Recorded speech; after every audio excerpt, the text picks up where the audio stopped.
হরে কৃষ্ণ কৃষ্ণ কৃষ্ণ হরে হরে, হরে রাম রাম রাম হরে হরে। জয় গুরুদেবের জয়, জয় গুরুদেবের জয়, জয় গুরুদেবের জয়, জয় শ্রীকৃষ্ণের জয়, জয় গৌরনীতাই সীতানাথের জয়। হরে কৃষ্ণ। আজ আমি যে আলোচনা নিয়ে আসছি তাহা হইল মহাপ্রভু সন্ন্যাসের সময় নিদ্রা দেবীকে আহ্বান করেছিলেন কেন।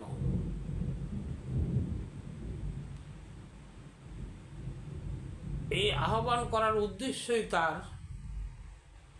যখন গৌরাঙ্গ মহাপ্রভু সন্ন্যাসে যাইবার জন্য প্রস্তুত হলেন, তখন মা শশীমাতা ও বিষ্ণুপ্রিয়াকে ঘুমে অচেতন করার জন্য গৌরাঙ্গ মহাপ্রভু নিদ্রা দেবীকে আহ্বান করলেন।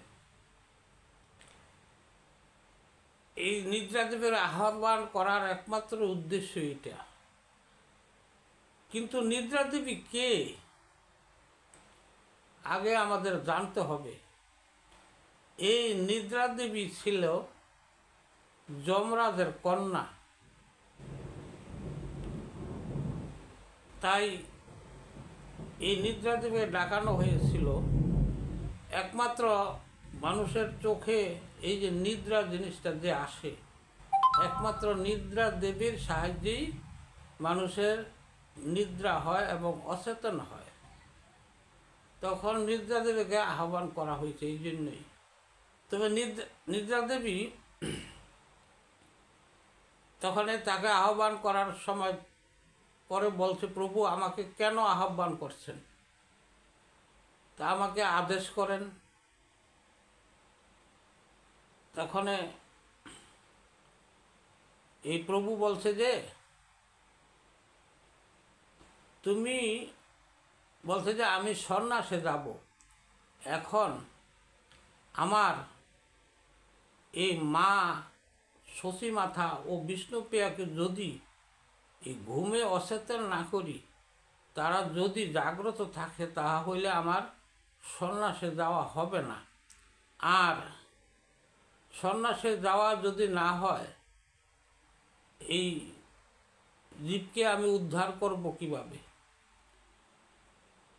বিষয় বাসনা আমি যদি নিজেই ত্যাগ না করি, তাহলে জীব কিভাবে শিখবে যে ত্যাগ জিনিসটা কি। আর নইলে তো আমার কোনো সন্ন্যাসের কোনো প্রয়োজন ছিল না। তখন নিদ্রা দেবী বলল প্রভুকে, তুমি সন্ন্যাসে গেলে যে সমস্ত জীব উদ্ধার হয়ে যাবে, কিন্তু আমার পিতা যমরাজের অবস্থা খুব খারাপ হবে, আমার কি লাভ। এই যে আমি যে নিদ্রা দিব, তুমি সন্ন্যাসে যাওয়ার গেলেই মানুষ উদ্ধার হয়ে যাবে, তখন আমার এই পিতার যমপুরী তখন খালি হয়ে যাবে, আমার পিতার কোনো কর্ম থাকবে না। আর এখনো আজ পর্যন্ত নরক রাজ্য পূর্ণ করতে পারে নাই, এমন সম্পূর্ণ খালি হয়ে গেছে। তুমি আসার পরে, এই পৃথিবীতে আসার পরে নরক রাজ্য খালি হয়ে গেছে। আমি তোমার কথা রাখতে পারবো না, আমাকে ক্ষমা করে দাও প্রভু। নিদ্রা দেবী বলতেছে, কারণ আমি যদি এখন নিদ্রা দেই, তাহলে এই পৃথিবী মানুষ উদ্ধার হয়ে যাবে, আর আমার পিতার এই রাজ্য এখনো খালি, সে পূর্ণ করতে পারে নয়, আমাকে ক্ষমা করে দাও। এরকমভাবে প্রভুর কাছে সে প্রার্থনা করতেছে। মহাপ্রভু বললেন, তোমার চিন্তার কোনো কারণ নাই, তোমার পিতার রাজ্য কলিতে পরিপূর্ণই হবে। তাহলে কিভাবে পরিপূর্ণ হবে? আমি কেমনে বুঝবো যে কলিতে এই আমার পিতার নরক রাজ্য পরিপূর্ণ হবে? তা আমাকে বোঝাও তুমি। তখন মহাপ্রভু বলতে লাগলো, আমার দুই পাশে ডাকিনী, কামিনী, মোহিনী, যোগিনী সবাই থাকবে। যে তাদের ডাকে সাড়া দিবে তারা স্বর্গে যেতে আর পারবে না, তারা নরকই যাবে। আর যদি আমার ভক্ত আমার ডাকে সাড়া দেয় অথবা আমার অনুসারী হয়, তারা কখনো নরকে যাবে না। এই যে তাদের ভগবান যে এই নিদ্রা দেবীকে সান্ত্বনা দেওয়ার জন্য বা বলছে, প্রভু যা বলে তাই সত্য, সান্ত্বনা না। যে এই যে আমরা ভগবানের ভজন করি, আমরা কত কিছু কামে মোহে, হ্যাঁ, অনেক দিকে আমাদের পিছু টান থাকে। আর আমরা ওই কামনা বাসনায় নিমজ্জিত হয়ে থাকি। এদিকে আমরা যতই কিছু করি না কেন ভগবানের দিকে আর আসতে চাই না। আমরা সর্বদা কী করি, আমরা এই মোহ মায়ায় জর্জরিত হইয়া ভগবানকে ভুলে যাই। তখনই তাই বলছে যে ভগবানকে এই এরই শুধু বলবে যাদের কাম, ক্রোধ, মোহ মায়া, লোভ, মদ, মাৎসর্য এই সমস্তগুলো যাদের আছে, তারাই কিন্তু একমাত্র বলে থাকবে এবং তাদের জন্য তোমার পিতার সেই রাজ্য পরিপূর্ণ হয়ে যাবে।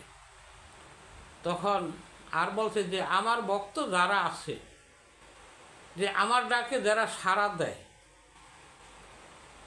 এবং আমার অনুসারী হয় যারা, তারা কখনো তোমার পিতার রাজ্যে যাবে না, সে নরকে যাবে না। এই প্রভু বলার পরে নিদ্রা দেবী প্রভুর বাক্য শুনে কী করলো, সন্তুষ্ট হয়ে বলল, তবে আমি এ কাজ করতে রাজি আছি। শচীমাতা ও বিষ্ণুপ্রিয়াকে কাল নিদ্রা দিয়ে তাদের কাছ থেকে আদেশ নিয়ে সন্ন্যাসে গেলেন। হরে কৃষ্ণ। এই যে আজকের যে আলোচনার আলোচ্য বিষয় নিদ্রা দেবী সম্পর্কে, যে মহাপ্রভু নিজে কিছু করেন না, এমনকি ভগবান নিজে কিছু করেন না। সে তার করার জন্য তার লোক আছে বা দেবতা যারা আছে, এই তাদের দায়িত্ব বা অধিকারী, এক একজনের এক এক অধিকারী করে রাখছে। যার যে অধিকার, যেই কর্মের অধিকার, তাদের দিয়ে কাজ সম্পন্ন করায়। তাই এই নিদ্রা দেবী সম্বন্ধে যে আলোচনা করলাম, এতে যদি কোনো ভুল ত্রুটি হয় আমাকে ক্ষমা দৃষ্টিতে দেখবেন। আমি আপনাদের কাছে আমি একজন নগণ্য, কারণ আমার জ্ঞান ভক্তি এ থেকে আমি খুব দূরে আছি। প্রেম ভক্তি আমার ভিতরে জাগ্রত নাই। আর যদি আপনাদের কৃপায় যদি জাগ্রত হয়, আমি যে কথাগুলি বলি একমাত্র সাধুগুরু বৈষ্ণবের কৃপায় বলে থাকি। আসলে আমার কোনো বলার কোনো শক্তি নাই। হরে কৃষ্ণ। আজ আমার আলোচনা এখানে বিশ্রাম রাখলাম।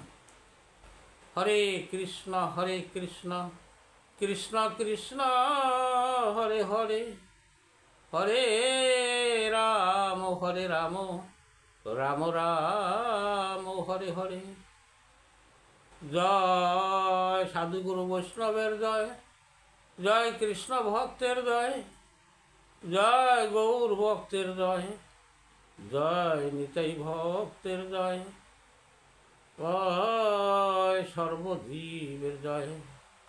হরে কৃষ্ণ কৃষ্ণ কৃষ্ণ হরে হরে, হরে রাম রাম রাম হরে হরে। জয় রাধে, জয় রাধে, রাধে কৃষ্ণ গোবিন্দায় নমঃ।